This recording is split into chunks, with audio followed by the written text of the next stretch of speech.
नमस्कार दोस्तों। आपका स्वागत करता हूं आप ही के यूट्यूब चैनल में। वीडियो को स्टार्ट करने से पहले आप सभी से रिक्वेस्ट करूंगा, अगर अभी तक आपने चैनल को सब्सक्राइब नहीं किया है तो इससे रिक्वेस्ट ऑल भी प्लीज चैनल को सब्सक्राइब कीजिए। तो चलिए स्टार्ट करते हैं। जहां पे देखिए आज हम लोग डिस्कशन करेंगे अबाउट आईआरएफसी शेयर के बारे में। यहाँ पर डिस्कशन किया जाएगा जिसका देखिए क्लोजिंग प्राइस 103 रुपये 20 पैसा, 103 रुपीज़ 20 पैसा का है। एंड यहाँ पर देखिए ओएफएस इवेंट ऑलरेडी कंप्लीट हो चुका, तो उसको हम लोग चेक कर लेंगे एक बार। उसके बाद जो रहता है, यहाँ पर कंपनी डिविडेंड का अनाउंसमेंट करने वाली, तो इंपॉर्टेंट डेट क्या रहेगा, कंपनी का थोड़ा फंडामेंटल पार्ट एंड कंपनी का टेक्निकल एस्पेक्ट को चेक करेंगे, जहां पर ये डिस्कशन होगा कि किस प्राइस के नीचे जाने का यहाँ पर इसको आपको अच्छा खासा ब्रेकडाउन देखने को मिलेगा एंड किस प्राइस के बाद यहाँ पर तेजी भी हो सकती है। इन सभी चीज़ों को चेक करेंगे। तो सबसे पहले चीज़ देखिए, इसका भाव क्या है, 103 रुपये 103 रुपीज़ 20 पैसा का। इसका ऑफर फॉर सेल का प्राइस को अगर चेक कीजिएगा तो 104 का था, 104 रुपीज़ का इसका ऑफर फॉर सेल का प्राइस फिक्स किया गया था। रिटेल के लिए 10% था। साथ साथ कंपनी ने कहा था कि ग्रीन शो ऑप्शन को यूज़ किया जाएगा, लेकिन बाद में हुआ कि चूंकि नॉन रिटेल कैटेगरी भी पूरा फुल नहीं हुआ, मात्र 95% अप्रोक्सीमेटली इतना पर्सन चूंकि फिल हुआ, इस कारण से ये अपडेट आया कि यहाँ पर ग्रीन शू ऑप्शन गवर्नमेंट जो रहता है उन्होंने डिसाइड किया कि ग्रीन शू ऑप्शन को यूज़ नहीं किया जाएगा, यानी कि ओवर सब्सक्रिप्शन के केस में इसको यूज़ किया जाता था। तो यहाँ पर ऐसा हुआ ही नहीं, इसलिए इसको यूज़ ही नहीं किया जाएगा। यहाँ पर ये अपडेट आया। तो चलिए ठीक है, ये यहाँ पर सिचुएशन था। चूंकि ऑफर फॉर सेल का प्राइस से करंटली नीचे ये ट्रेड कर रही है, तो आज ऐसे भी कोई मतलब नहीं था यहाँ पर लोगों को अप्लाई करने के लिए। यहाँ पर फिर भी मतलब नहीं था, बिकॉज देखिए अभी 103 रुपये इसका भाव चल रहा है, ऑफर फॉर सेल में यहाँ पर 104। ये क्या ऑफर हुआ, ये तो कोई ऑफर ही नहीं हुआ ना यहाँ पर। तो बहुत कम लोग यहाँ पर अप्लाई किए होंगे रिटेल कैटेगरी में भी, तो इसको डिस्कशन करना उचित भी नहीं रहेगा। ये करंटली स्टेटस है, चेक कीजिएगा तो 1.17 टाइम्स यह बता रहा है। वो अभी ये करंटली रॉ डेटा, पूरा कंप्लीट अभी तक डेटा आया नहीं है। तो यहाँ पर ये सिचुएशन देख सकते हैं, करंटली ये सिचुएशन है। ऑफर फॉर सेल को लेकर के कोई मतलब नहीं बनता था, ऑफर फॉर सेल के प्राइस के नीचे करंटली ये ट्रेड कर रही है। अब आगे बढ़ते हैं। यहाँ पर देखिए आज के दिन में कंपनी की तरफ से अपडेट आ रहा है, जहाँ देखिए बता रहे हैं कि बोर्ड ऑफ डायरेक्टर्स की यहाँ पर मीटिंग शेड्यूल की गई है।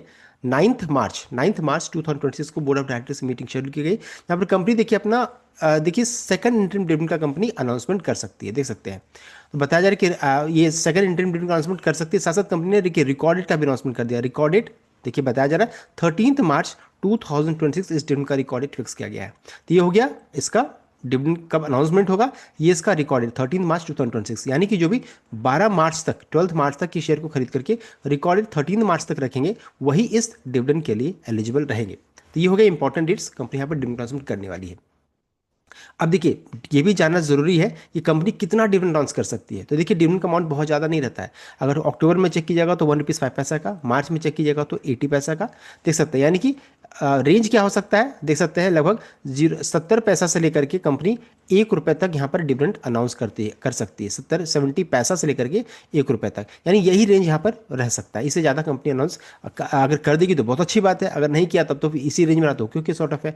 तो देखिए डिविडेंड तो उतना बड़ा है नहीं, तो डिविडेंड के पॉइंट ऑफ व्यू से तो काम करना उचित नहीं रहेगा। लेकिन हाँ, इस डिविडेंड के कारण, इस डिविडेंड का अनाउंसमेंट होने के कारण जो रहता है, यहाँ पर कंपनी का के प्राइस में आपको अच्छा खासा मोमेंटम यानी तेजी देखने को मिल सकता है। बिकॉज देखिए अच्छा खासा करेक्ट हो चुका है, अब यहाँ पर डिविडेंड अनाउंसमेंट हो रहा है 103 रुपये के भाव में, तो हो सकता है यहाँ पर आपको अच्छा खासा रिकवरी भी, रिवर्सल भी आपको देखने को मिल जाए। तो इन सभी चीज़ों को ध्यान दीजिएगा, चूंकि डिविडेंड का ट्रिगर है, हो सकता है आपको यहाँ से तेजी भी देखने को मिल जाए। नेक्स्ट है कंपनी का फंडामेंटल पार्ट। तो देखिए मार्केट कैप तो बहुत शानदार, 1,34,932 करोड़ का। स्टॉक ऑफ वैल्यूएशन वैल्यूएशन को चेक किया 19.2, इंडस्ट्री का चेक किया तो 19.1, यानी कि देख सकते हैं बिल्कुल ये मैच करना, बहुत सस्ता है ना बहुत ज़्यादा महंगा है। पीरियड स्कोर 8 का है, 9 से जितना करीब उतना क्षमा 8, तो बहुत शानदार है। प्रॉफिटेबल स्टॉक है, कोई विषय प्लेज नहीं है। डिविडेंड पे 32.2%, डिविडेंड yield 1.52% का। और डेट यानी कर्ज को चेक कीजिएगा तो चूंकि एनबीएफसी सेक्टर को बिलोंग करते हो तो कर्ज हमेशा ज़्यादा रहेगा। लो हाई 149 का, लो देखिए भी अपने 52 लो के अराउंड में करंटली ट्रेड कर रही है। प्रमोटर का स्टेक 86.4% है, तो अभी 2% और भी बिकवाली हो गया तो 84% का अराउंड अभी भी रहेगा। तो इस चीज़ को ध्यान दीजिएगा। तो कंपनी का फंडामेंटल तो बहुत ही शानदार है, लेकिन स्टॉक अभी बेरिश जोन में मूव कर रही है।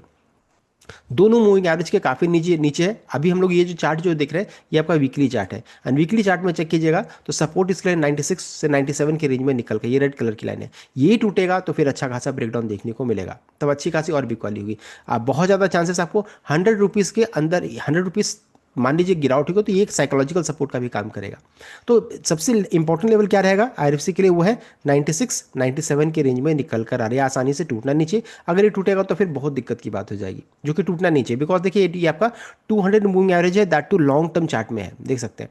और करंटली वीकली चार्ट को चेक कीजिएगा तो दोनों मूविंग एवरेज के बीच में ट्रेड क्या है, यानी कि इनडिसिसिव जोन में है। तो सबसे इंपॉर्टेंट लेवल क्या रहेगा, 96 रुपीज़ मान लीजिए, 96, 95, 96 रुपीज़, 95 से 96 के रेंज में ये आपका सबसे क्रिटिकल लेवल रहेगा। ये आसानी से टूटना नहीं चाहिए, टूटेगा तो अच्छी खासी बिक वाली की। रिवर्सल कब से आ सकता है, तो देखिए कभी भी, चूंकि अनाउंसमेंट पॉजिटिव साइड में, तो मोस्ट ऑफ चांसेस है आपको रिवर्सल यहाँ से ही आपको देखने को मिल जाए। जैसा भी 103 का भाव चल रहा है ना, तो 100 रुपीज़ से ही रिवर्सल, यहाँ से इसी रेंज से रिवर्सल स्टार्ट हो जाना चाहिए, बिकॉज डिविडेंड ट्रांसमिट हुआ है। बस है कि ग्लोबल सेंटिमेंट ठीक रहना चाहिए, ग्लोबल सेंटिमेंट ठीक रहेगा तो मोस्ट ऑफ चांसेस यहाँ से आपको रिवर्सल देखने को मिल जाएगा। ये था कंप्लीट अपडेट।